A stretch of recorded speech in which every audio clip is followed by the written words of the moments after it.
bien, bonjour à toutes et à tous. Merci pour votre participation ce matin à ce petit Déj Pro qui est le dernier de l'année 2021.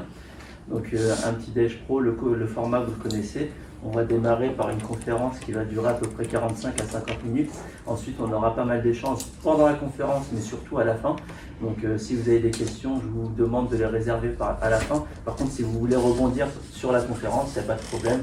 C'est un échange, c'est participatif. Donc ces petits Déj Pro, on les organise en partenariat avec l'association Les Reds.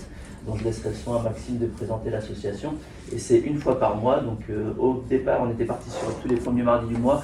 On a basculé tous les premiers vendredis du mois, parce qu'on s'est aperçu que c'était un peu plus adapté par rapport aux agendas des dirigeants. Donc voilà, je laisse la parole à Maxime pour pouvoir présenter l'action et présenter notre intervenant du jour et la thématique. Merci Soufiane. Donc en effet, je suis Maxime Lehoux, je préside l'association ERET, Entreprendre et Réussir dans l'Est Touraine. C'est un groupement d'entreprises sur Touraine-Est-Vallée qui est aujourd'hui composé de 52 entreprises sur le territoire.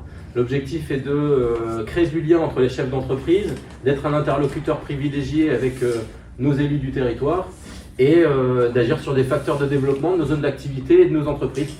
Donc tous les premiers vendredis du mois, en effet, on intervient au sein des locaux Le Rubik's Co à Montlouis-sur-Loire et également en Facebook Live sur la page Facebook Le Rubik's Co pour animer des petits Déj Pro. C'est des thématiques de gestion d'entreprise avec des experts qui viennent nous proposer une thématique.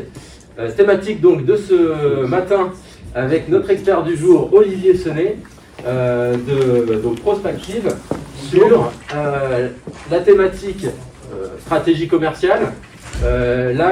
L'idée c'est que Olivier puisse nous donner des clés sur comment animer et mettre en place une stratégie de réussite commerciale dès la rentrée l'année prochaine. Tout à fait, c'est bien ça. Alors bonjour à tous et à toutes. Merci Maxime et merci Soufiane de m'inviter ce matin. Alors je m'appelle Olivier Senet, j'ai passé une vingtaine d'années dans le commerce et effectivement aujourd'hui j'ai souhaité après ces années d'expérience, mettre au service de patrons d'entreprise les techniques et les méthodes du commerce, puisque on va dire que c'est là où j'ai acquis mon expertise effectivement. Et puis je vous propose donc de démarrer l'atelier, la conférence tout de suite, en enfonçant une porte ouverte. La prospection, j'aime pas ça. Voilà. Donc effectivement, je pense que là, je fais appel et ça parle à tout le monde. Ou comment, par la prospection, je vais pouvoir programmer ma réussite commerciale en 2022. Alors on va commencer par casser les préjugés et les idées préconçues. La prospection, vous en pensez quoi? Alors j'aurais interrogé, on va dire, 2 personnes dans la salle, parce que sinon ce serait trop long. Tiens, dis-moi, qu'est-ce que tu en penses, la prospection? Effectivement, j'aime pas ça. Parce que c'est toujours le moment, il faut se mettre en avant et voilà, c'est pas forcément l'exercice dans lequel je me sens le plus à l'aise et voilà, souvent aussi dans les idées, alors j'avance un peu dans les idées peut-être à peu près conçues, c'est je vais gêner le client, c'est pas le moment, je pense à la place du client. C'est ça. Et c'est ça, je sais que c'est pas bon. C'est exactement ça, on est bourré d'a priori. Et puis comment vous voyez la prospection, tiens? Comment tu vois la prospection? C'est quoi exactement pour toi? Alors, la prospection, c'est le moyen d'ouvrir une porte, un peu comme sur la photo. C'est le premier contact en fait. Et comme on dit souvent, les premières secondes, c'est extrêmement important. Donc il faut être à la fois concis, mais il ne faut pas parler trop vite par exemple. Donc ça demande un ajustement qui n'est pas toujours simple. Et donc il faut travailler de façon avant de se lancer. Alors effectivement, ça nécessite une préparation. La prospection, c'est la première image que vous délivrez de vous, de l'entreprise. Ça nécessite une préparation, mais on va aussi casser un petit peu les préjugés. La prospection, c'est quoi? On va le définir. On va commencer par donner la vraie définition de qu'est-ce qu'est la prospection. Comme vous pouvez le lire ici, finalement c'est l'ensemble des moyens qui nous permettent d'entrer en relation avec des cibles potentielles, clients entreprises ou particuliers, qui ont besoin du produit ou du service que vous commercialisez. Alors, je vais dire les choses très clairement. Mon métier à moi est d'accompagner les entrepreneurs à optimiser leur appareil commercial, à faire de la bonne prospection, on va dire. Donc, ma cible, à moi, ce sont les patrons d'entreprise, que potentiellement vous êtes. Donc, il faut juste être honnête avec soi-même. Je suis actuellement en train de faire une action de prospection par cet atelier, puisque je suis en train de me mettre face à des potentiels clients ou consommateurs qui ont besoin de mes services. Ce que je veux dire par là, c'est que par la prospection, on a tout de suite en tête l'image du VRP. C'est pour ça que j'ai mis les images tout à l'heure. Ce VRP, le tap-tap, c'est rébarbatif, c'est dur. Et puis, il faut insister, je mets le pied dans la porte. Ou alors le phoning. Clairement, il faut se le dire, personne n'aime ça. Maintenant, il y a des méthodes, il y a une préparation, comme je le disais en amont, qui permet d'optimiser votre prospection et de la rendre beaucoup plus efficace et surtout beaucoup plus fluide. Et puis c'est le regard que vous aurez sur la prospection aussi qui va vous permettre de changer les choses et de l'aborder avec un aspect beaucoup plus facilitant. C'est la définition de la rousse. Alors je ne sais pas d'où sur cette définition, très honnêtement je ne peux pas te dire, mais de toute façon c'est la définition de la prospection. Clairement, la prospection n'est ni plus ni moins que l'ensemble des moyens, des méthodes que vous mettez en place pour aller chercher vos cibles prospects pour les transformer en clients. Voilà. Alors pourquoi prospecter? Pourquoi est-ce que c'est essentiel de prospecter? Moi j'entends souvent, j'ai pas besoin, j'ai un carnet de commandes bien rempli. Ça c'est des phrases de patrons, de dirigeants que j'entends extrêmement souvent. J'ai pas besoin de prospecter, j'ai pas besoin de vos services. Je suis au top, je suis en haut de la vague, tout va bien. C'est ça. On avait analysé lors du dernier Petit Déj Pro, le précédent, qui était sur une thématique de communication. Il y avait aussi ce regard-là en disant j'ai pas besoin de communiquer, de toute façon, enfin, mon carnet de commandes est plein, c'était un peu lié. De toute façon, le commerce et la communication, tout ça rentre dans un ensemble qui est le marketing. Et effectivement, les objectifs sont exactement les mêmes. Et les raisons d'être, les façons de fonctionner sont les mêmes. Donc on va trouver des vrais parallèles avec le petit déjeuner du mois dernier, effectivement. Pourquoi prospecter finalement? Les principales raisons, c'est quoi? Compenser l'usure naturelle de votre portefeuille. Vous pouvez penser avoir les clients les plus fidèles du monde. Rien n'empêchera vos clients, malgré leur fidélité, d'aller peut-être voir ailleurs un jour. Donc votre portefeuille sur lequel vous êtes assis, il va s'user, il va s'éroder. Pour que la perte d'un client ne soit plus dangereuse. Même chose, je parle d'un constat. La majorité des entreprises, des TPE-PME, 80%, 70 à 80% de leur chiffre d'affaires repose sur les 5 principaux clients. Donc ça, ce que ça génère, c'est que la perte d'un de ces clients est extrêmement dangereuse pour la pérennité et la rentabilité de l'entreprise. Pour anticiper et négocier les pics et les creux d'activité, j'ai vu tout à l'heure ce phénomène de vague, effectivement. Mais c'est pas quand on est au creux de la vague qu'il faut se dire j'ai fait lancer des actions de prospection, parce que ça prend un certain temps. Entre le moment où on commence à prospecter, à dire bonjour, toi, cible prospect potentiel, toi, potentiel utilisateur de mes services, j'aimerais te vendre mes services ou mes produits, il y a un cycle, ce qu'on appelle le cycle de vente. Donc ça prend un certain temps. Et quand on est au creux de la vague, c'est déjà trop tard. Parce que le creux de la vague, vous allez y rester le temps que ça remonte. Pour ne pas manquer de visibilité, s'organiser, investir, innover, bref, pour se développer sur vos nouveaux marchés, sur vos marchés actuels, pour se développer sur des nouveaux produits, mais aussi pour renforcer la stabilité de votre business et de votre chiffre d'affaires. Donc prospecter, finalement, c'est assurer les ventes de demain, c'est assurer la pérennité de votre entreprise. Alors ok, mais comment on s'y prend? Comment on s'y prend? Facile. Je prends les pages blanches, pages jaunes, je vais dans un quartier, je vais taper des portes. Alors, là, effectivement, vous allez tomber dans le travers de la prospection, j'aime pas ça. Parce que si vous fonctionnez comme ça, sans qualification, sans préparation en amont, vous allez vous épuiser à essayer de prendre contact avec des gens qui de toute manière ne sont pas consommateurs. Donc là, ça va être long, rébarbatif, et puis vous risquez de vous heurter à des réactions de rejet de la part des gens que vous venez prospecter. Donc idéalement, c'est d'avoir réfléchi à sa cible et d'avoir préparé en amont, comme je disais, sa prospection. Donc il y a plusieurs étapes pour ça. La première, c'est de réfléchir à votre stratégie commerciale. Et pour réfléchir à votre stratégie commerciale, si vous ne l'avez pas fait, si elle n'est pas définie, il y a des outils, comme ici par exemple, le SWOT. Ça, c'est le premier outil à utiliser et à mettre en place. C'est-à-dire commencer par regarder, observer son entreprise, ses forces, ses faiblesses, mais aussi son environnement. Dans quoi j'évolue? Qui sont mes concurrents? Quelles sont les contraintes légales? Quelles sont les contraintes géographiques? Contraintes juridiques? Quels sont les facteurs clés de succès de mon business? C'est-à-dire, je vends quelque chose, un service ou un produit. Qu'est-ce qui fait que ça va marcher? C'est quoi les points principaux, les moteurs de décision de vos futurs clients? Ça, vous devez l'avoir défini. Et bien souvent, il y a plein de choses qu'on a en tête. Mais quand on a en tête les choses, elles ne sont pas structurées, elles ne sont pas formalisées. Donc là, je vais vous donner un premier petit tuyau. Posez les choses. Écrivez-les. Posez cette matrice SWOT, force, faiblesse, opportunité, menace. Écrivez.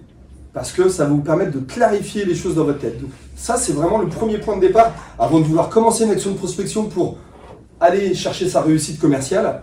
Et bien déjà, on commence par l'analyse de l'environnement. Quel est le contexte? Cet outil, c'est l'outil qui s'appelle le PESTEL. Lui vous permet d'avoir une vision 360 de l'environnement extérieur. Regardez votre environnement. Hop là, celui-là. Politique. Voilà. L'environnement politique, l'environnement économique, l'environnement social et culturel, l'environnement technologique, écologique et légal. En fait, ça c'est juste des mémotechniques, des points qui vous permettent d'être sûr d'avoir brossé l'intégralité. Alors on ne vous demande pas d'être expert en politique extérieure ou intérieure, hein. C'est pas le but. Simplement dans votre business, moi mon métier c'est ça, est-ce qu'il y a des lois, des règles contraignantes ou qui sont des opportunités sur lesquelles je vais devoir m'appuyer et que je vais devoir prendre en compte pour avancer. Ça vous permettra sur le tableau d'avant de vraiment prendre en compte l'intégralité des événements et du contexte extérieur. Du coup, une fois que vous avez posé ces éléments, c'est là où on va pouvoir commencer finalement à poser sa stratégie. Parce que une stratégie, c'est quoi précisément? Sa stratégie et ses objectifs d'ailleurs. La stratégie, c'est ni plus ni moins que l'ensemble des choix que vous prendrez, vous patron, pour partir de votre point A qui est l'analyse de l'environnement et de ce que je suis, mes forces, mes faiblesses, et arriver au point B qui sont mes clients, mes objectifs. Je veux atteindre telle performance commerciale, je veux aller chercher telle cible client. Donc jusque-là, je pense que vous avez compris pourquoi il est extrêmement important d'avoir bien posé les choses. Parce qu'avant de faire une feuille de route, si je prends un parallèle quand vous partez en vacances, vous partez du point A, vous arrivez au point B. Alors aujourd'hui, il y a les GPS, mais vous regardez votre feuille de route, c'est-à-dire que vous dessinez le chemin et vous faites des choix de route. C'est votre stratégie. Le parallèle est exactement le même. Donc là aussi, réfléchir à quels sont mes produits, mes services, quelle est la valeur ajoutée que je propose, quel est mon modèle économique. Donc le modèle économique, c'est comment je gagne de l'argent. Alors mon entreprise, comment elle fonctionne, c'est quoi qui lui fait gagner de l'argent. Est-ce que je veux faire de la conquête de parts de marché, de l'export, de la diversification? Encore une fois, on retrouve qui est ma concurrence, mon environnement. Est-ce que je veux devenir leader, être le moins cher, un acteur du low cost, ou juste prendre ma part de marché? Avoir une entreprise stable qui prend sa part dans son business et sur son marché. Ce sont des vraies questions que vous devez impérativement vous poser avant de commencer à envisager à aller faire le fameux « Bonjour monsieur le prospect, est-ce que tu as besoin de mes services ?»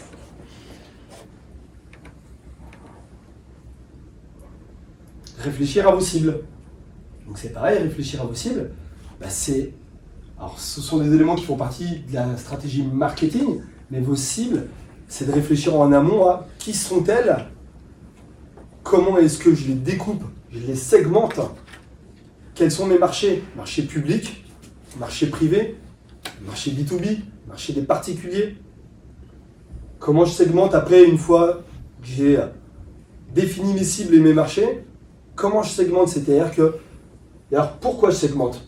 Finalement, l'objectif de segmenter, c'est parce que vous n'aurez pas les mêmes actions de prospection sur des marchés publics, sur des particuliers ou sur des pros, sur des grands comptes ou des TPE, sur du local ou sur du national, voire de l'international. Donc encore une fois, tout ça, il est essentiel que vous ayez bien posé. Et là aussi, je vous invite à l'écrire tout simplement. Alors, il n'y a pas besoin de faire des grands plans d'action, des grands PowerPoint comme les entreprises internationales. À votre niveau, à notre niveau, en local, en TPE, PME, posez, listez les choses sur le papier. Déjà, ça va vous aider à clarifier et à avoir des actions claires. Et du coup, une fois que vous avez fait ça c'est important. Vous allez pouvoir coupler vos produits ou vos services avec les marchés ciblés et les cibles, les segments de clients dans ces marchés. Est-ce que mon offre est adaptée à un client grand compte? Est-ce que je traite un client grand compte de la même manière? Donc, on peut se casser les dents, et là je vais retomber dans la prospection, j'aime pas ça. On peut se casser les dents à essayer de prospecter des grands comptes. Si on a une offre dédiée TPE, PME, ben effectivement, vous allez vous casser les dents. Puis ça va faire mal. Et comme ça fera mal, vous allez repartir en vous disant la prospection, j'aime pas ça.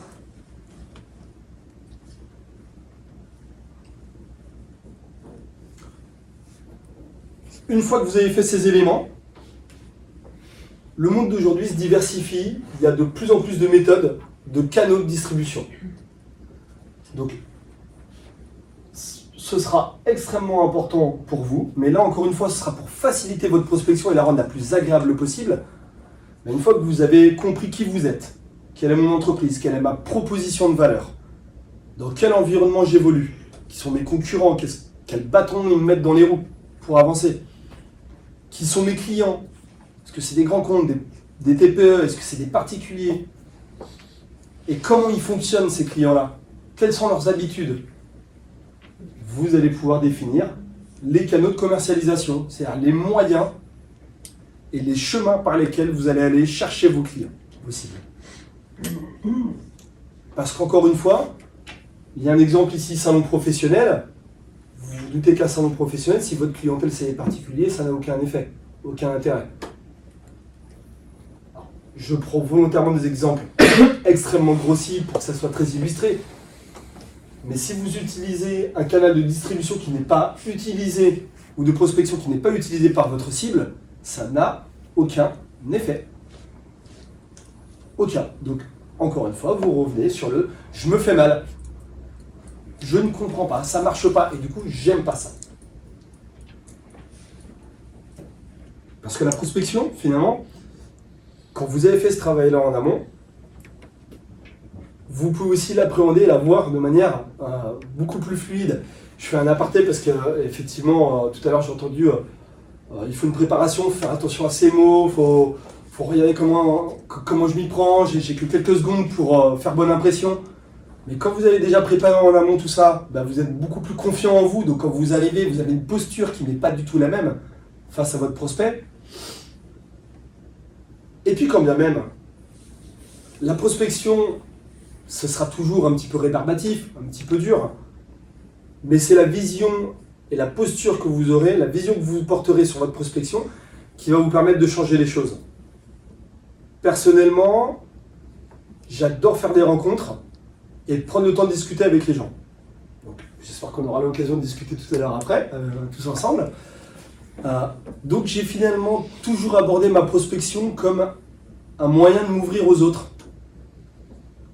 Et quand vous faites de la prospection en vous intéressant à l'interlocuteur qui est face à vous, vous pouvez très bien avoir un échange avec quelqu'un qui ne vous achètera jamais rien et pour autant ressortir de là, grandi, avec quelque chose de positif parce que vous aurez eu un échange constructif et dans tous les cas intéressant. Donc ça aussi, ça vous aidera à casser cette image de la prospection un peu rébarbative et un peu dure. Donc on est d'accord que c'est pas exhaustif. Non, c'est pas exhaustif, c'est un exemple, on est d'accord, il y a plein de méthodes. Il y en a même des nouvelles, puisque notre monde évolue constamment. Donc on peut innover dans la manière d'aller chercher ses clients. Rien n'est interdit. Simplement, c'est d'avoir réfléchi en amont, comme je le disais, à choisir la méthodologie qui vous semble la plus adaptée. Et puis, là aussi, c'est pas parce que vous aurez fait un choix que ce sera forcément le bon, et c'est pas grave. Vous pouvez tenter un canal de commercialisation et observer finalement que c'est pas le bon, qu'il n'est pas efficace. Donc, redresser la barre et changer de cap. C'est pas interdit et c'est pas grave. Au contraire, c'est un apprentissage que vous aurez eu d'expérience pour vous permettre de vous renforcer et de dire non, cette méthodologie-là ne fonctionne pas, je dépense de l'énergie, je dépense des ressources, du temps, de l'argent peut-être même, sur la communication, sur des actions marketing, pour rien. Donc c'est pas grave, je redresse la barre, je réfléchis, je reprends la réflexion en amont, je me repose, je refais le même chemin et je teste autre chose, c'est-à-dire tester des hypothèses. Parce qu'on ne peut pas lire l'avenir. Quand on fait une stratégie, on fait des choix, comme je disais. Donc ces choix, à l'instant, ils vous paraissent être les meilleurs parce que vous avez préparé, que vous avez réfléchi en amont, mais ça ne s'avèreront peut-être pas être les bons et c'est pas grave. Ce n'est pas grave. Oui. On pourrait même dire que la stratégie, elle est évolutive. Complètement. Parce qu'elle est évolutive en fonction du produit, de la vie du produit, de la situation extérieure. Là, le Covid en est une très très belle illustration. Elle est aussi évolutive en fonction de qui on est. Oui. De l'expérience qu'on engrange, de l'expérience de l'entreprise pour laquelle on travaille. Tout à fait. Donc ne pas se figer si à l'instant T la stratégie fonctionne, ça ne veut pas dire que demain matin ou après-demain elle va encore fonctionner. Ça, c'est très très vrai. Effectivement, je ne l'ai pas abordé, mais c'est un élément, je l'ai entendu également le mois dernier lors de l'atelier sur la com. On réfléchit souvent à sa communication qu'une fois, en tout cas de manière réellement concrète, c'est à la création de son entreprise. Quelle est l'image de l'entreprise que je vais avoir, quel va être mon logo, comment je vais communiquer. Mais en fait, c'est un exercice, et tu as raison, qu'on devrait s'imposer, tout dirigeant devrait s'imposer de le refaire. Alors, est-ce que c'est une fois par an, est-ce que c'est 2 fois par an, peu importe les évolutions. Mais votre entreprise va évoluer, va vivre, elle va grandir. Vous allez recruter, ou alors vous allez faire des choix de baisser votre masse salariale, vous allez développer de nouveaux produits, votre environnement va évoluer, parce que le contexte, le monde évolue. Donc vos clients que vous aviez l'habitude d'aller chercher de telle manière, peut-être que leurs habitudes vont changer, et que vous-même, vous allez devoir changer vos habitudes. Donc ça, c'est essentiel. Et ce que tu as dit, finalement, c'est une phrase que j'ai trop souvent entendue en interne, même dans mes équipes de commerciaux. J'ai toujours fait comme ça a toujours marché. Le j'ai toujours fait comme ça, c'est interdit, prohibé. C'est pas parce que vous avez toujours fait comme ça qu'il faut rester sur ces acquis-là. Peut-être que demain ça continuera encore un peu à marcher comme ça, ou pas. Donc le j'ai toujours fait comme ça et en restant reposé sur ce j'ai fait comme ça et ça marche, ça c'est formidable. Je pense que ça parle à tout le monde. On est dans un monde qui bouge. Hier se tenait notre assemblée générale à l'association ERET et on prévoit l'année 2022 sous le mot l'agilité. Oui. En fait, aujourd'hui, que ce soit nos salariés, nous chefs d'entreprise, on est obligés d'être agiles. Donc rien n'est figé, rien n'est... c'est toujours un peu exhaustif. Enfin, c'est jamais exhaustif. Non, c'est jamais exhaustif. C'est ça, et puis tu l'as très bien dit Maxime, aujourd'hui c'est un phénomène qu'on voit se déployer de plus en plus, le management agile, la productivité agile, les entreprises agiles, mais finalement c'est une nécessité parce que vous devez vous adapter constamment, c'est ce que vous faites naturellement sans avoir à y réfléchir sur un plan personnel. Vous vous adaptez à votre environnement, vos amis, les gens que vous rencontrez, ce qui se passe dans votre famille, ce qui se passe dans votre entreprise. Donc pourquoi vous ne le feriez pas pour votre entreprise ? Pourquoi votre entreprise, puisque c'est une entité à part entière, pourquoi elle ne devrait pas être elle aussi agile et s'adapter aux évolutions et à l'environnement ? J'avais une question. Oui, je pense, c'est une remarque plutôt.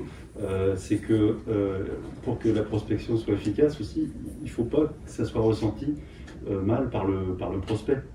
Donc faut peut-être pas que ça apparaisse comme un plaisir, mais un peu quand même. Et moi je sais que par exemple la lassitude, c'est quelque chose, et j'essaye de lutter contre ça. C'est pour ça que j'essaie de diversifier quand même ma prospection avec différents canaux. Et si on fait toujours de la prospection téléphonique, En fait, je pense qu'il y a un moment où on peut avoir une lassitude. Et ça se ressent au téléphone. Et je pense qu'on peut se faire bouler. T'as découvert mon prochain slide. J'ai rien vu avant. Parce qu'effectivement, ne vous cantonnez pas d'une méthode par cible ou par client. Parce que vous allez vous épuiser. Vous allez épuiser vos clients aussi. Donc le dosage et les méthodes sont effectivement extrêmement importantes. Parce que pour que ça ne soit pas perçu comme quelque chose d'agressif par vos prospects, déjà, là aussi je vais enfoncer une porte ouverte. Quand vous dites bonjour à quelqu'un, comment ça va, en réalité, ce que vous attendez, c'est pas qu'il vous réponde oui, ça va bien. Ce que vous attendez, c'est qu'il vous dise et toi, pour pouvoir lui raconter ce que vous avez envie de lui dire. Mais votre prospect, c'est exactement la même chose. Il n'a pas envie forcément d'entendre vos propos en premier lieu. Il a d'abord envie que vous lui parliez, qu'il vous parle de lui. Donc intéressez-vous à votre prospect. Ayez une relation, finalement, plus qu'une transaction, une tentative de transaction. Et là, vous allez vous enrichir déjà, vous allez casser le côté j'aime pas ça va être beaucoup plus fluide. Et puis, vous allez casser aussi ce sentiment d'agressivité commerciale. Parce que l'agressivité commerciale, c'est pas un vilain mot, c'est pas négatif du tout. L'agressivité, c'est juste le taux et le niveau d'activité commerciale que vous avez vers vos prospects. Et après, la méthode, la manière dont vous le faites, donc c'est ça, c'est s'intéresser à vos prospects. Là, vous n'êtes pas dans l'agressivité telle qu'on la connaît et qu'on la connote de manière péjorative. Donc tu as tout à fait raison. Une fois que vous avez fait des choix, c'est de les combiner pour effectivement éviter de s'épuiser, de se casser. Parce que ça, c'est vraiment, ça va venir contribuer le côté la prospection, j'aime pas ça. Demander à un commercial de faire que du porte-à-porte, vous allez le tuer. Et après, je vais retrouver des choses que j'entends très souvent, j'arrive pas à recruter des bons commerciaux. C'est peut-être pas l'homme qui est le seul responsable. Si on lui donne une seule méthode et qu'on ne l'accompagne pas, qu'on n'a pas préparé ça en amont pour lui, le commercial il va s'épuiser et puis il va s'en aller. Donc ça va être dur de recruter les commerciaux. Je voulais revenir aussi sur la prospection. Là aussi, je vais vous donner un tuyau. Dans la manière dont vous prospectez, c'est le dosage de vos relances. C'est toujours une vraie problématique. C'est une question qu'on se pose tout le temps. Ouais, mais j'ose pas relancer. J'ose pas y retourner parce que j'ai peur que ce soit pas prêt. J'ai peur qu'ils me sentent agressif, qu'ils se disent ouais, c'est bon, laisse-moi 2 minutes. Je dis pas de bêtises quand je dis ça. Je vais vous donner un tuyau magique. Posez-leur la question. Demandez-leur à vos prospects quand est-ce que je dois vous rappeler. À quel moment vous serez prêt pour consommer. Parce que le prospect vous dit souvent ouais, c'est pas le moment, rappelle-moi dans 6 mois. Ok, mais dans 6 mois, il se passe quoi? Qu'est-ce qui fait que dans 6 mois, vous serez plus prêt qu'aujourd'hui? Parce que moi, je veux pas vous harceler, j'ai pas envie d'être insistant. Ça me fait pas plaisir, à moi, en tant que commercial, d'être sur votre dos et de devoir vous rappeler tous les 4 matins. Parce que je vous rappelle, la prospection, à la base, j'aime pas ça. Donc, si je peux le faire de manière efficace, c'est mieux. Donc, la meilleure méthode, posez les questions, demandez. À quel moment vous êtes en mesure de prendre votre décision? À quel moment est-ce que je vous rappelle? Est-ce que c'est moi qui vous rappelle ou est-ce que c'est vous? Posez les questions. Donc finalement... Et après, il faut s'y tenir. Il faut s'y tenir. Alors, pour ça, et je ne vais pas en parler parce que ça prendrait un peu de temps, mais il y a un outil magique là aussi, le CRM. Si vos entreprises ne sont pas dotées de CRM, je vous invite tous à en prendre un. Il y en a des gratuits, il y en a des payants, il y en a des différents qui sont adaptés ou non à votre activité et à votre dimension d'entreprise. Mais le CRM, en fait, va vous permettre de rappeler le client au bon moment, parce qu'une fois que le client vous a dit « ouais, rappelez-moi dans 6 mois, parce que dans 6 mois, il se passe ça dans mon entreprise, et là, je serai prêt à lancer le projet. » Ok, mais comment je fais pour être sûr, dans 6 mois, de me rappeler que ce gars-là, il m'a dit « il faut que je le rappelle », étant donné que j'en aurais peut-être vu 10, 20, 30 par jour, entre-temps, pendant 6 mois. Parce que ma mémoire est capable de retenir le fait que je dois me rappeler celui-ci. Alors on peut utiliser... On demande à Siri de nous rappeler. Voilà, on a des petits joujoux, on peut mettre des rappels, mais à un moment donné, votre agenda il va être blindé, ça va être une horreur. Donc vous n'allez plus rien voir dedans. Le matin, après, quand on a 15, 30 appels, 30 rappels, ouais. Voilà, puis le CRM est fait pour ça, et en plus il vous permet de consigner toutes les informations, toutes les relations, toutes les actions que vous avez eues vis-à-vis de vos prospects et de vos clients. Donc c'est votre aide-mémoire commerciale obligatoire. Là aussi, c'est vraiment impératif. Et puis en 6 mois, quand il faut agir sur sa relance, c'est toujours bien d'avoir le petit feedback et de se remettre dans le bain parce qu'il s'est passé plein de choses. Vous avez vu 50, 100 prospects différents avant cette relance-là. Et donc le CRM permet justement de dire, ah ok, il faut que je le relance et il faut que je le relance pour cette raison. Exactement. Et je vais vous donner un exemple. Je vous disais tout à l'heure, intéressez-vous pour que la prospection soit plus facile. Intéressez-vous à votre client. Alors oui, je vais finir après parce qu'effectivement tu avais levé la main. Enfin, on revient à la notion de la découverte client qui est la clé dans la prospection. Exactement. Moi j'ai été commercial, je faisais une bonne prospection. Je connaissais mon client, combien il avait d'enfants, s'il aimait le foot. J'aime pas du tout le foot, hein. Mais je savais qu'il était en D1, football, dimanche matin. Ça, c'est la clé pour intéresser le client. C'est Et ça. après, il y a la commercialisation. Mais une bonne prospection, c'est vraiment connaître son client comme si c'était un ami, mais c'est pas un ami, c'est notre futur client. Et ça marchait à chaque fois. Et c'était agréable en plus, parce qu'il faut aimer s'intéresser aux gens. Voilà, c'est exactement ce que je disais, c'est agréable. C'était agréable parce que tu prenais le temps d'avoir une discussion et donc une relation avant de ça. tenter de faire une transaction. Parce que la 5-10 minutes transaction, elle va venir maximum, par contre. Il faut mettre naturellement un après. temps aussi. Faut mettre un temps à la prospection. Il faut mettre un temps à la découverte client personnelle, un temps à... Ça, c'est super important. Exactement. Et ça devient un automatisme après.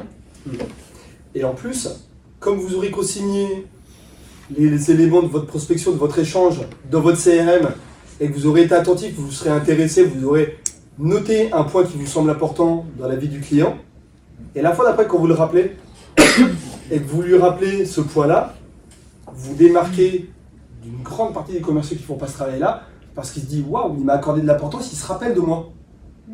Et ça, on est tous pareils, mais que ce soit du B2B ou du B2C d'ailleurs. Hein.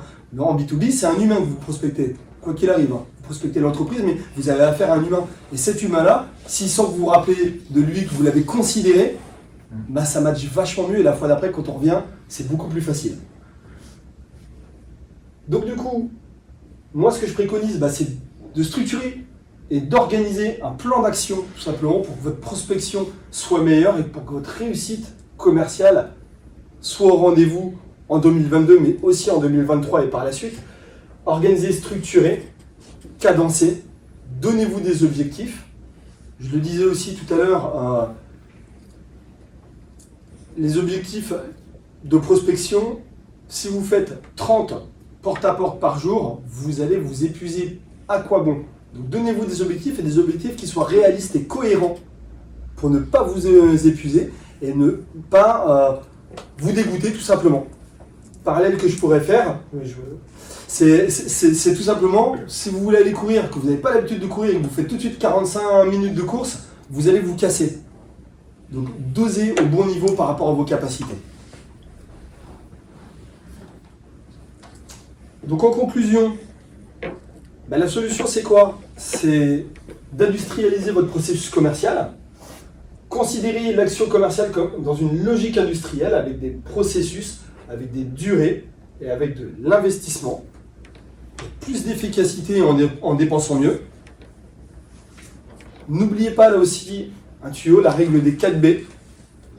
La bonne quantité d'activité. C'est ce que je viens de dire. Ça sert à rien de faire 30 tap-tap par jour. Vous allez vous épuiser. Dosez au bon niveau. Faites-le au bon moment grâce au CRM. Avec les bons produits, parce que vous avez réfléchi à votre mix marketing en amont, et sur les bons prospects, parce que vous avez bien défini et segmenté vos cibles.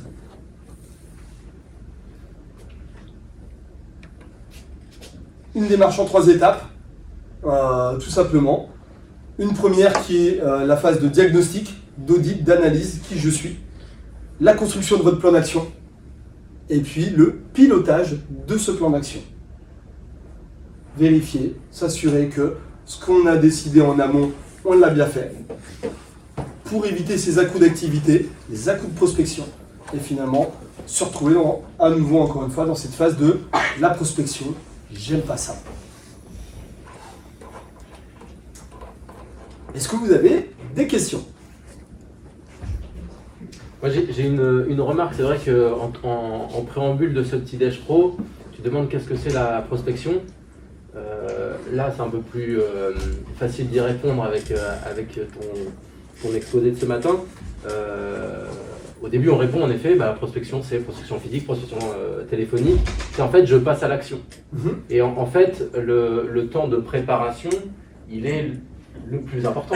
C'est ça, c'est ça. Et il est essentiel. Et une fois, dans la prospection, j'aime pas ça. ça va être justement ce premier passage à l'action.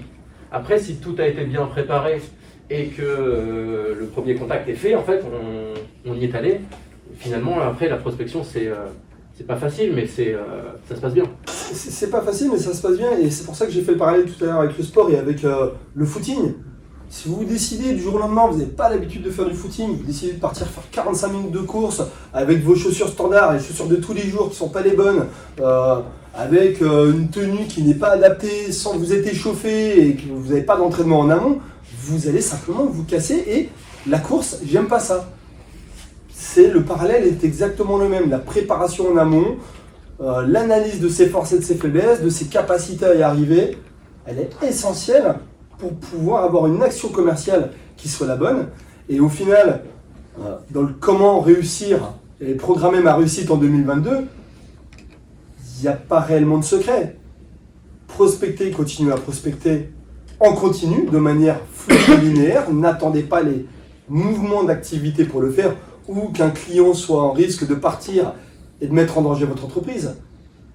Programmez-la, préparez-la, adaptez-la à votre niveau d'activité, à vos capacités, à vos ressources, et ayez une activité continue, linéaire, mais de prospection, d'acquisition de futurs clients, de prospects, qu'un jour vous transformerez en client, pour atteindre tout simplement vos objectifs et avoir une activité qui soit la plus linéaire, la plus lisse possible, la plus confortable à vivre. Et pour les entreprises qui disposent des commerciaux, parce que parfois on a le chef d'entreprise qui est le seul et l'unique en fait développeur de son activité. Pour les entreprises qui disposent de commerciaux, il faut les impliquer dans cette préparation. Exactement. Ça c'est essentiel. Quand vous souhaitez, alors d'ailleurs je vais faire là aussi un petit aparté, comment on motive des commerciaux. Alors là aussi il faut clairement se dire les choses. On ne motive personne. C'est la personne qui se motive. La personne en face de vous va se motiver toute seule parce qu'on lui a donné les raisons de se motiver. Mais vous ne motivez pas en réalité. C'est pas nous qui motivons les équipes. Donc, impliquer les personnes dans la construction du plan d'action, les équipes commerciales, sur le pour qui, pourquoi, qu'est-ce que t'en penses, c'est le meilleur moyen de les faire adhérer, et donc ils se motivent eux-mêmes à y aller. Alors après, oui, il y a quand même les conditions financières. Un commercial est un chasseur et un chasseur d'argent. Donc si les conditions ne sont pas motivantes et attractives, mais si tu vas par là, ça revient au même, parce que plus il va y avoir plus on va fluidifier son travail, plus il va y avoir de réussite, après c'est un engrenage positif. Oui, et puis le parallèle avec la rémunération variable attractive, c'est que vous pouvez mettre la rémunération variable la plus attractive possible pour vos commerciaux, mais s'ils n'ont pas compris comment ils pouvaient déclencher leur prime, parce qu'ils n'ont pas été en amont bien au fait de ce qui se passe et comment on va y arriver, vous les motiverez pas plus, ils ne seront pas plus motivés que les autres. Et pour autant, vous dites, mais je comprends pas, j'ai mis de l'argent sur la table, ils ont des super salaires, ils peuvent se faire de l'argent. Ça peut même être contre-productif. Oui, parce que inatteignable, c'est ça. Pas de motivation. Donc impliquez vos équipes, et effectivement, impliquez les acteurs, d'ailleurs pas que les commerciaux, impliquez aussi les acteurs dans votre entreprise, les responsables de production. Quelles sont leurs contraintes? Parce que leur capacité de production du produit ou du service va impacter directement ce que vont vendre les commerciaux, que ce soit vous, dirigeants, ou que ce soit une équipe commerciale. Donc là aussi, il faut arrêter de dissocier dans les entreprises les services, réunifiez-les, refaites-leur parler ensemble, que les commerciaux parlent à la production et à l'ADV. C'est quoi tes contraintes à l'ADV? Pourquoi tu ne pourrais pas enquiller autant de dossiers? Après on peut aller hyper loin, mais je crois que toutes les parties prenantes de l'entreprise sont de véritables commerciaux. Bien sûr, les forces de vente, c'est les développeurs principaux, mais toutes les parties prenantes favorisent en fait le développement commercial. Et là, on peut parler par exemple de la marque employeur. C'est ça. De communiquer, comment on communique. Plus on va mettre en place d'actions, meilleure sera la participe à la réussite commerciale. Du coup, Olivier, est-ce qu'on doit passer plus de temps à prospecter des nouveaux clients ou alors à fidéliser ses clients et son portefeuille qu'on a déjà? Alors ça, comment on doit jauger? C'est un élément sur lequel je n'ai pas abordé, mais vous avez de toute façon deux choix, soit prospecter de nouveaux clients, soit fidéliser les vôtres, ou les deux d'ailleurs. Le dosage, en fait, ça va dépendre de votre business model, de votre activité, de votre proposition de valeur et du cycle de vie et de vente de votre produit ou de votre service. Si votre service, une fois qu'il est acquis pour 10 ans avant de devoir le renouveler, il vaut peut-être mieux s'appuyer sur de la prospection, parce qu'en fait, une fois que le client il a consommé, on ne va rien lui revendre avant 10 ans. Ça fait long. Donc il faut le fidéliser quand même, mais il faut avoir un dosage de prospection peut-être un peu plus fort. En revanche, si c'est un produit ou un service one shot, là, et qui peut se reconsommer, axé beaucoup sur la fidélisation, sur le fait que le client revienne consommer régulièrement et systématiquement avec vous, parce que derrière il a besoin de votre produit, de votre service de manière récurrente. Voilà. Donc c'est en fait comme ça qu'on va définir l'équilibre et la balance entre la prospection et la fidélisation. Ça dépend vraiment de votre cycle de vente, du cycle de vie de votre produit et de la fréquence de consommation des utilisateurs. On est d'accord que le plan d'action n'est pas le même. Non. Effectivement, le plan d'action n'est pas le même parce que vous allez calibrer vos actions de prospection ou de fidélisation en fonction de ces éléments-là.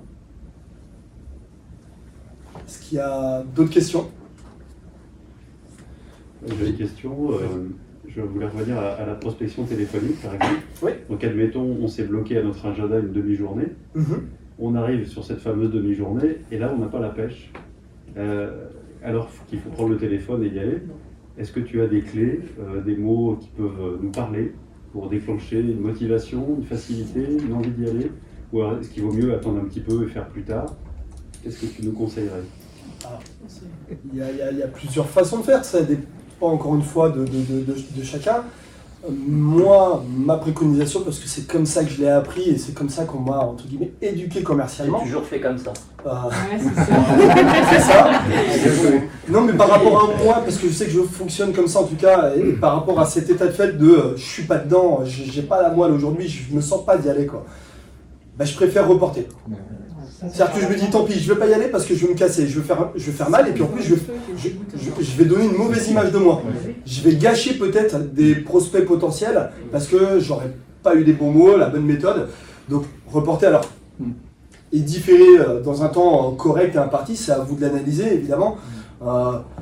Mais effectivement, quand je faisais du porte-à-porte, j'étais marrant et mon chef de vente m'a dit tu sais Olivier, si à un moment donné, après 10 clients, tu t'es pris 3 portes dans le nez parce que les mecs n'étaient pas de bonne humeur, qui t'ont envoyé bouler, et que tu as le moral à zéro, je préfère que tu m'appelles, tu me dises Johan, j'en peux plus, aujourd'hui je vais faire autre chose, je vais prendre d'autres tâches de mon activité que je vais prendre là, et je vais replacer mon niveau de prospection demain, quand j'aurai passé le coup et que je serai dans de meilleures dispositions. Alors après, il peut y avoir aussi, on peut réussir à s'auto-motiver, à inverser la tendance. Il y a plusieurs méthodes, il y a plusieurs façons. Si on prend de la prospection téléphonique, vous avez eu 1, 2, 3 clients au téléphone qui ont été durs ou ça s'est mal passé, ça vous a un peu cassé le moral. J'ai pas de souci à ce qu'on s'autorise à poser le téléphone, de toute manière ça ne me regarde que vous, et à dire j'en peux plus, ils m'ont saoulé quoi. Hop, allez, je vais m'aérer, je prends un petit café, je passe à autre chose, je rigole, je raconte une blague avec un collègue, et hop, je me suis remis dans des bonnes dispositions. Mais dans tous les cas, voilà, prospecter quand tu n'es pas dans des bonnes dispositions, c'est pas bon. Ce sera pas bon. Tu vas pas avoir les bonnes actions et pas avoir le bon message. Après, j'ai éventuellement une clé qui fonctionne, en tout cas pour moi, c'est que pour la prospection téléphonique ou même pour de la prospection physique, c'est toujours dire il faut que je reparte avec quelque chose. Oui. Une information, une donnée. Si je repars et que je suis au point A et que je repars et je suis toujours au plan A, là pour moi je ne suis pas satisfait. Mais le fait de se dire la moindre information, j'ai gagné, j'ai avancé d'un pas, je serai satisfait. Et donc la plupart de mes contacts, je raccroche, je suis toujours satisfait parce que j'ai une info, j'ai avancé dans mon parcours et dans mon relationnel avec la cible. Effectivement. Alors, je vais donner aussi deux tuyaux et deux choses, effectivement, en m'appuyant sur ce que tu as dit pour la prospection. La première, c'est exactement ce que tu as dit, c'est que vous devez avoir un objectif.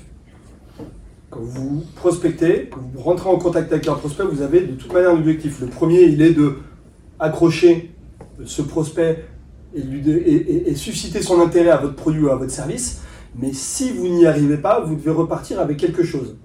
Vous ne devez pas repartir sans rien. Alors, ça arrivera, encore une fois, il y a des fois où ça arrivera, mais repartir avec la bonne date pour retourner le voir.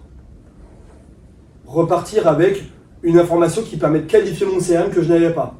Je sais maintenant que dans l'entreprise, il y a telle personne qui est un poste clé que je dois aussi entrer en compte, qualifier dans ma stratégie de prospection pour pouvoir y arriver. Mais effectivement, vous devez repartir quoi qu'il arrive avec quelque chose.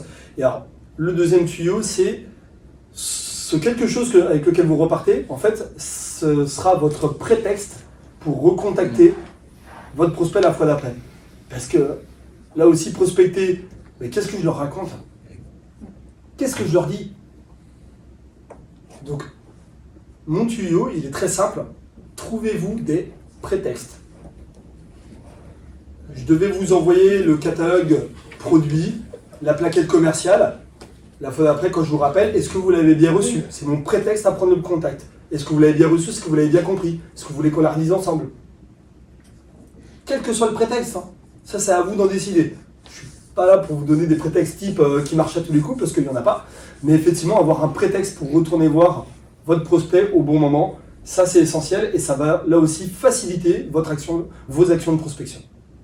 Puis là où il faut être bon dans la prospection, généralement la prospection, j'aime pas ça, c'est savoir faire face aux objections. Il y a toujours des objections, envoie-moi un mail, j'ai pas le temps, rappelle-moi plus tard. Et si on ne sait pas faire face à ces réponses-là, ben rappelez-moi plus tard, ok, je raccroche.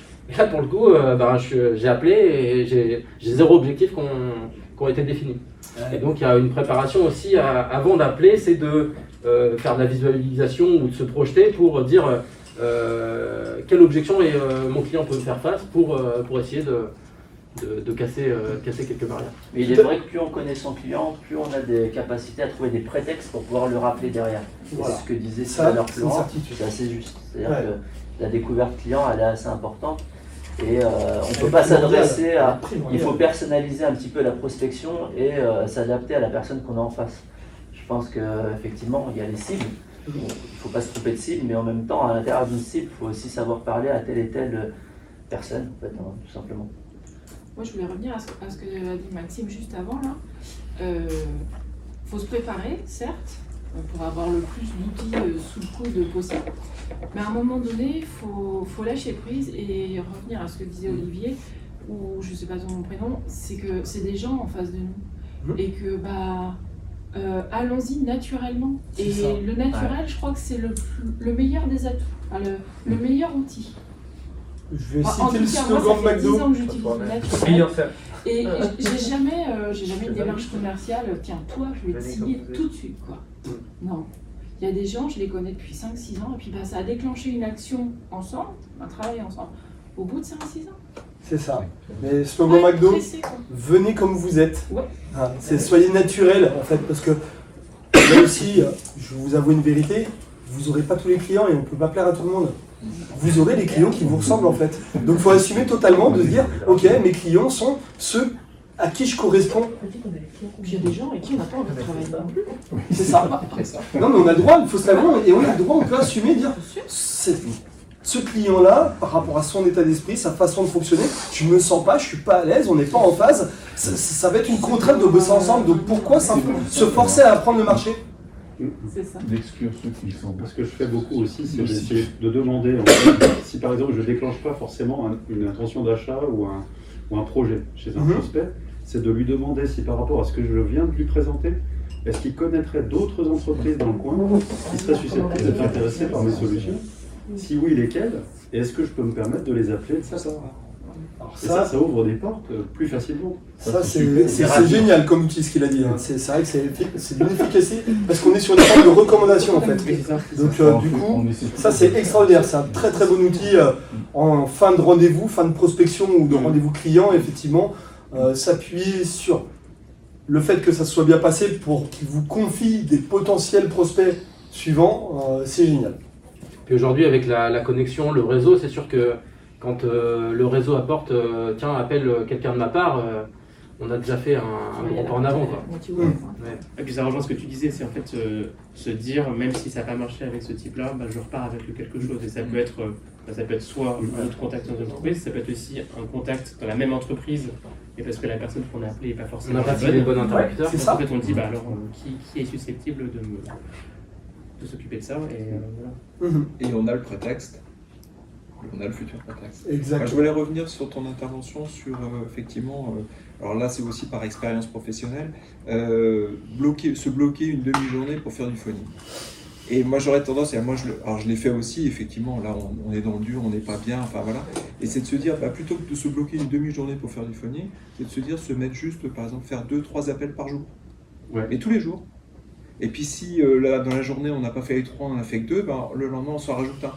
Des petites choses comme ça, mais dans les tâches de la journée, à des moments où on se sent un peu mieux. Voilà. Et puis c'est pareil, prospection téléphonique, la demi-journée, mais est-ce que cette demi-journée qu'on s'est consacrée nous pour le faire, est-ce que ça correspond à la demi-journée ou le moment de l'interlocuteur en face? On ne sait pas.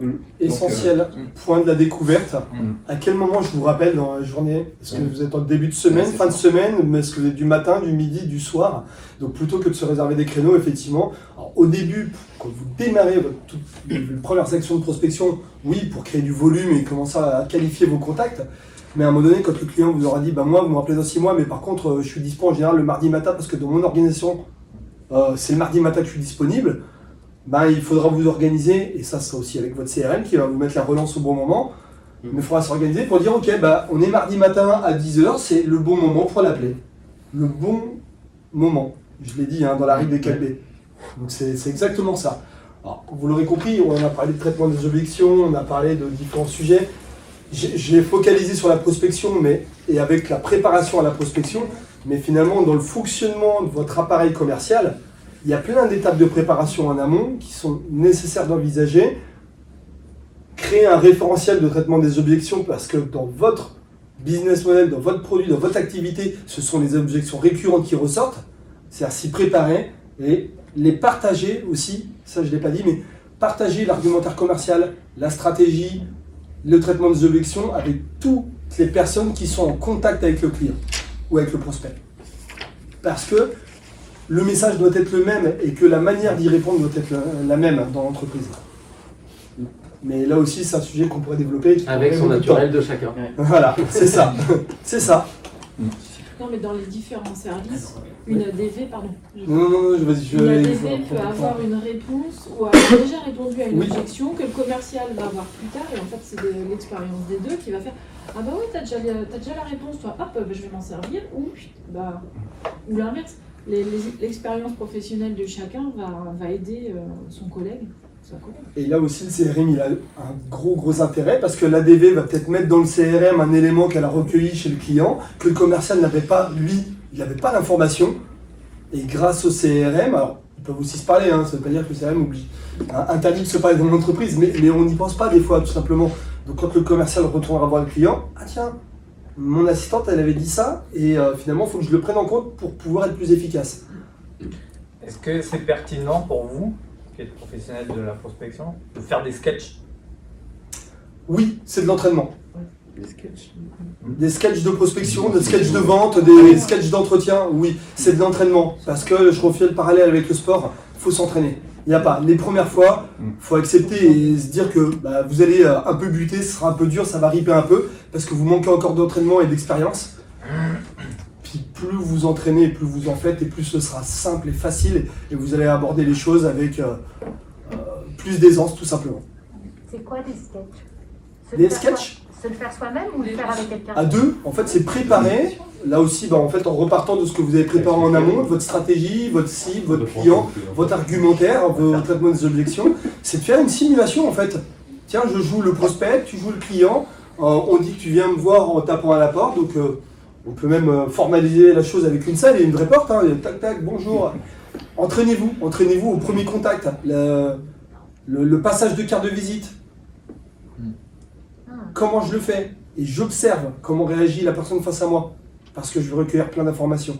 Donc là aussi, je pourrais parler d'écoute active, ça prendra encore plein de temps, mais s'entraîner, préparer. C'est pas je dois absolument lui laisser ma carte, je l'écoute et là c'est judicieux, je laisse ma carte. C'est ça. Être dans l'observation, alors c'est un exercice finalement qui peut paraître compliqué, mais être dans l'observation et dans l'action en même temps, c'est-à-dire prospecter, argumenter, parler, découvrir et écouter en même temps, c'est quelque chose que vous faites naturellement et qu'on fait tous naturellement au moins à un moment, quasiment tous les jours, c'est quand vous êtes dans la voiture. Vous avez une action, passez vos vitesses, vous contrôlez vous tenez votre volant, vous avez des actions, et en même temps vous êtes dans l'observation et l'écoute de l'environnement, de ce qui se passe, pour pouvoir adapter votre conduite en temps réel à ce qui va se produire dans votre environnement. Mais avec votre client, c'est pareil, écoutez-le et observez-le, parce que vous allez adapter au fur et à mesure votre discours, votre attitude en fonction de ce qu'il vous dit, tout simplement. Et des fois, on peut faire l'économie d'une carte de visite. Tout à fait. Je n'ai rien de plus à dire. Ok, est-ce qu'il y a d'autres questions, d'autres points sur lesquels vous voulez Est-ce qu'il y a échanger? des questions sur Facebook? Non, pas forcément. J'en ai pas là. Qu'est-ce que vous avez comme outil de prospection que vous pourriez recommander? Parce que nous, on utilise par exemple Corporama, qui est pas mal, mais on recherche d'autres outils. Alors, on paye aussi sur Internet Expo Permanente qui nous donne dans notre secteur d'activité des leads qui ne sont pas toujours qualifiés, mais on en a au moins quelques-uns. Et on arrive à faire quelques ventes, mais voilà, on est toujours à la recherche d'outils performants. Et parce que Corporama n'est pas toujours mis à jour et c'est pas toujours les bons interlocuteurs. Donc on est souvent amené à les qualifier. Ou par exemple si la personne a quitté l'entreprise à mettre à jour le site. Et du coup on gagne des bonus pour contacter d'autres prospects. Mais voilà, on n'utilise que cet outil. Donc je ne sais pas si vous connaissez d'autres outils. Corporama est partenaire de Prospective, puisque donc moi, mon cabinet c'est Exenco, c'est le logo, et je suis accrédité Prospective, qui est un réseau d'experts commerciaux comme je suis. Et on a un tas de partenaires. Donc Corporama est effectivement un très bon outil quand même pour acquérir des fichiers et des bases de données de prospects. Après, il y a des outils dans le suivi des devis, des outils comme Tiki par exemple, qui permettent, lorsque vous envoyez un devis, de pister, savoir s'il a été lu, s'il a été ouvert pour rappeler au bon moment. Une fois, ça peut aider à rappeler au bon moment dans cette prospection. C'est comment? Tiki. T-I-L-K-2-E, si je ne dis pas de bêtises. Je revérifierai tout à l'heure et je vous dirai. Donc oui, là, vous me parlez d'outils pour acquérir des fichiers, par exemple avec Corporama. Les outils de prospection ou d'acquisition de leads, en fait, il y en a plein. Votre site internet peut être un outil d'acquisition de leads. Il y a des sites qui sont des spécialistes du référencement dans un tel ou tel domaine d'activité qui vont pouvoir vous confier du lead. Après l'acquisition de lead, effectivement la qualification elle est plus ou moins bonne, mais tout comme quand on acquiert un fichier au début, est-ce qu'il est bien qualifié, est-ce que c'est le bon niveau? C'est aussi là où je reviendrai surtout sur, c'est pas tant de l'outil ou la manière dont j'acquiers le lead ou le contact, c'est qu'est-ce que j'en fais une fois que je l'ai et comment je le qualifie, comment je le transforme ce contact qui n'est peut-être pas totalement qualifié en contact réellement bien qualifié pour être efficace. Alors pour teaser un petit peu, on aura un petit Dash Pro qui sera dédié au marketing digital dans le début de l'année 2022. Donc, ça permettra d'aller un peu plus loin sur le sujet. Il y a plein d'outils en marketing digital effectivement et ça vient travailler en parallèle et main dans la main avec le commerce. Mais voilà, mon expertise est vraiment plus commerciale, opérationnelle, méthodologique. Parce que c'est vrai que les commerciaux, pour reprendre ce qu'on disait tout à l'heure sur les références, ils utilisent effectivement un client qui est dans un secteur et ils essaient avec Corporama de prendre similaire, d'avoir toutes les entreprises qui ont le même code NAF. Ouais. Et du coup, ils les contactent et grâce à ça, on arrive à faire des ventes. Enfin, ils utilisent principalement cette fonction. C'est un très bon moyen, c'est une très bonne méthode. Effectivement, il y a un peu Internet, il y a un peu Expo Permanente, mais bon, j'aimerais voir si on peut augmenter un peu encore les sources de projets. Mais encore une fois, là, c'est vraiment propre à chacun, donc c'est pour ça que j'ai peu de préco. Il y a des outils d'acquisition de fichiers, ça c'est une certitude. Mais en fonction de votre business model, de votre environnement, de votre proposition de valeur, vous n'allez peut-être pas acquérir vos leads et vos prospects de la même manière. Donc des outils, il y en a plein. Il faut encore une fois choisir, et ce que j'ai dit, une fois que vous avez croisé toutes les données, les bons, ceux qui sont réellement adaptés à votre cible et à votre business model. On ne va pas acquérir du lead de particulier de la même manière que du lead d'entreprise. Corporama n'est que pour les entreprises. Oui. Et dans Corporama, en fonction de ce que vous proposez, il y a des données que vous n'aurez pas forcément. Je suis intervenu, j'interviens actuellement pour un client qui est dans le monde de l'édition de logiciels, mais je cherchais à cibler quelque chose de très, très centré dans le monde de l'édition de logiciels. Corporama, qui est un outil que j'utilise et que je connais, ne m'a pas permis d'y arriver parce que là, je suis sur une vision macro qui n'existe pas dans Corporama. Donc il faut que je trouve d'autres méthodes pour identifier correctement. Olivier, merci. Pour reprendre Florent, tout doit être timé, et là le timing est parfait parce qu'il est 10h. C'était en effet le dernier petit déj pro de cette année 2021. On a fixé déjà tous les prochains petits déj pro de 2022. Donc le prochain sera en janvier, le vendredi 14 janvier. Vous recevrez bien sûr la thématique. En tout cas, c'était un plaisir d'échanger avec toi ce matin, Olivier. Merci à tous les deux de m'avoir invité encore une fois. Il y avait du monde ce matin, et puis sur Facebook aussi. Merci à tous pour votre écoute. Je voulais également remercier Anne-Sophie qui est un peu dans la préparation, dans l'organisation, et puis merci. Et puis merci à vous tous, merci sur Facebook pour votre présence. Et puis avec grand plaisir de vous retrouver l'année prochaine pour le premier Petit Déj Pro 2022. Et passez de bonnes fêtes de fin d'année et prenez soin de vous. Merci.